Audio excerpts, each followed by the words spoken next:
Hi, I'm Bill Cherry, and I do a lot of things on YouTube where I just actually tell it as it is, and I do it sometimes with little videos, and this is what one is.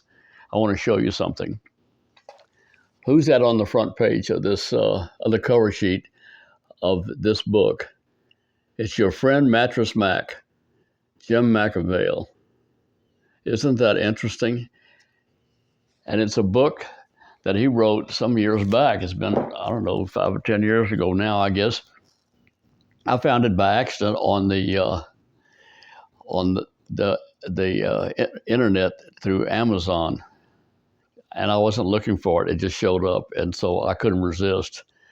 And the new copy is about $22 or something or other. But there's some used ones, and so if you want to gamble, which it's not a gamble, you'll be glad you did this. Even if you're a minister, it's the whole thing wrapped up in a nutshell of what success is all about and how he accomplished it. He and his wife started with no money. I mean, no money. And they got to Houston because there was a fellow down there that had said he would loan them $100,000 to open their business, to buy the property and that sort of thing.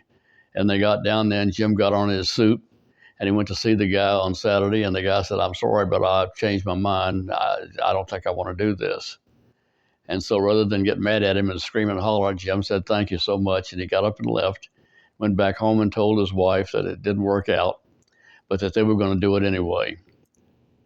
So they went back to Dallas, which is where they were from, and they started making weekly trips back and forth, back and forth. They were actually bringing the furniture that was going to be sold that coming week to the store. It's fascinating, really. But his deal is that you have to be honest. You have to do what you say you're going to do. You cannot come up with an excuse. There are no excuses. If you said you're going to do it, you got to do it. People depend on it. That goes real fast through the retail market, especially since you realize that most of the furniture stores have, I get around in 2 weeks and whatever and so forth and so on. And Jim delivers it the next day. Sure does. And he says it's very hard, but that's the trick.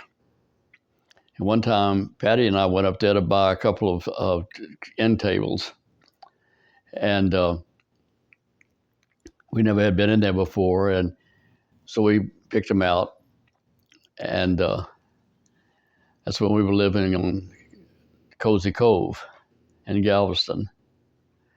And we went in to talk to him, and one of his salesmen took us around and showed us the thing, and we took the ones that we liked and so forth. And I went to pay for them, and I said, "Well, can you deliver these today?" And by then it was, I don't know, 7 or 8 o'clock at night, and they said, "No, we have to do it tomorrow." And I said, "Well, I don't guess we need them then. We won't buy them." And I was serious. I didn't want to be messing with it. The next day I had to go to work, and I didn't want to have to be bothered with the furniture guy coming and all that sort of thing. And when you walk out of the store, they have a symbol, a signal, I guess, that they give Jim. You have to pass by Jim. You're not going to ever go in that store without passing by Jim. And the signal was that you were leaving without buying, and he ain't going to stand for that. So what he did was he called us over and he said, "Why aren't you buying?" And I said, "Well, we were hoping we could get it delivered tonight. But we're in Galveston, and we certainly understand that it can't be done. But I don't want to have to be out there tomorrow waiting for the furniture guy to come and all that sort of thing." He said, "Well, I guarantee you that my furniture truck will beat you home, and they're going to leave right now." I thought he was joking. I said, "Okay, I'll give the guy the check when he brings them." "Fine with me," he says. We get home, and there's a guy sitting out there, and the two guys with the stupid things on the truck. I thought, if that isn't the darndest thing I have ever seen in my life. And then another time when we were, he was speaking at Rotary. I know this was a trick. I just don't know how he did it. He must have recognized my face or something. And obviously, I'm not hard to recognize. I'm short. I'm the shortest person in the room, every room, no, even shorter than a kindergartner. And so when he got through, he was walking across Strand to get his car, but he was behind me. And he yelled at me, "Bill, good to see you again. Hope you stop by soon." That was just awesome. I just think he's the best thing going. This is really worth doing. You buy this thing, and if you got a kid, you need to show him, you read this. This is how you do it. And all it amounts to is you're honest, you do your best you can, and you do what you say you're going to do. And you don't let anybody work for you that doesn't do that. If you find out they don't do it, you fire them. There are no second chances. He has 300 and something people working for him, and he claims he knows every one of them's names and he can call them without any trouble. I can't do that, I know, but nevertheless, he's interesting.